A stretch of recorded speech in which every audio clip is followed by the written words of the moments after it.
What's up mga kuis? For the check-up nga na naman ng person mga kuis. Syempre kasama ko pa din si Mrs. Kuis. Follow-up check-up na naman kasi kakatapos lang natin mag-take ng mga gamot for another month. Nag-aayos nga muna kami ng gamit namin dyan mga kuis. Napaka-useful talaga ng lalabag natin kahit saan mo gamitin for the go. Madami ka kasi mailalagay at kasyang-kasya yung dalawang helmet namin. Hindi ko na kasi siya tinanggal kahit hindi na tayo nabiyahe sa Lalamove. Mas malambot din kasi siya sa likod, sabi ni Mrs. Kuis, compare sa mga top box. Seatbelt na nga lang ang kulang at pwede ka na matulog. Kasi daw yung top box pag nalulubak maalog pumapalo sa likod. Daig mo pa nga daw pinagsusuntok sa likod. Pero kahit hindi na tayo nabiyahe sa Lalamove, bala ko pa din siyang palitan. Baka palitan pa ng iba para naman mas maganda at malinis tignan.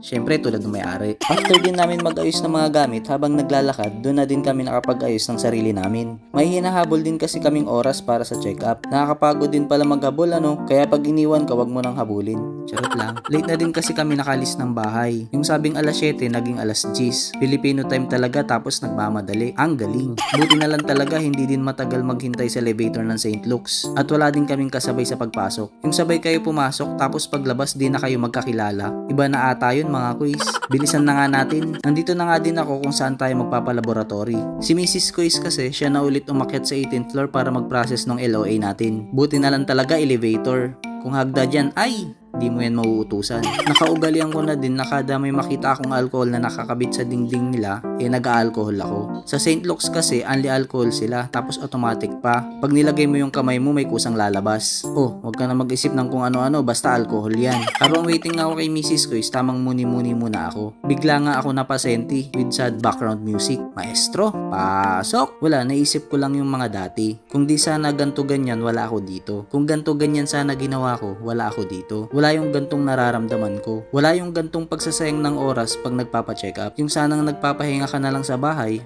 o namamasyal kung saan saan. Nasa huli talaga ang pagsisisi. Kaya kayo mga kuis, kung napakinggan nyo man tong part na to, sana mabigyan ko kayo ng inspirasyon para alagaan ang sarili at wag abusuhin. Wag na natin hintayin na wala pa. Di pa naman natin nararamdaman kaya sige pa tayo. Ganyan din ako dati mga dahilan ko. Ano ako ngayon? Eto nagsisisi. Paalala lang naman to mga kuis. Nasa sa inyo pa din yan kasi sarili nyo yan. O siya, tama na nga ang drama. Anyway mga kuis, pagdating nga ni Mrs. Kuis, dumiretso na din ako sa encoding nila. Nakababa lang yung camera natin dyan kasi nahihiya ako mag-video. Hindi ko alam bakit hanggang ngayon nahihiya pa din ako mag-video sa harap ng ibang tao. Kaya laging 360 yung gamit natin para kahit hindi nakatutok sa atin, kuha pa din tayo. Hirap lang mag-framing pero all goods naman. Hulaan nyo nga kung para saan yung boteng maliit na hawak ko mga kuis. Ang makahula, may free St. Luke's store. Joke lang po. Basta yung lagi ko lang sinasabi, stay healthy lang lagi mga kuis. After din natin sa encoding, papasok na tayo kung saan tayo magpapa-blood extract. Hindi na din ako nag-video dito mga kuis kasi naiiya na ako. Parang ang seryoso kasi nila masyado, unlike nung last time na nakapag-video pa tayo sa loob. Kailangan din natin makiramdam sa paligid natin. Hindi yung basta-basta ka nalang gagawa ng action, mahirap na baka mapahiya pa tayo. After nga ng procedure, tamang kwentuhan muna kami ni Mrs. Kuis. Sa dami nang napag-usapan namin, lahat yung puro walang kwenta. Dapat kasi magpapa-check up din siya. Kaso dahil late kami dumating, wala na daw yung doktor. Ang galing talaga namin. Ang ending, balik na naman kami next week. Since wala na din kaming gagawin, napagdesisyonan namin na umuwi na. Dumaan nga muna kami ng 7-Eleven para bumili ng makukutkot. Para habang nagpapahinga mamaya pag uwi sa bahay, may mangunguya kami. Syempre, bago tayo umuwi ng tuluyan, bayad muna tayo ng parking. 35 pesos nga pala bayad ng parking dito sa St. Luke's. Sa motor kasi, flat rate sila.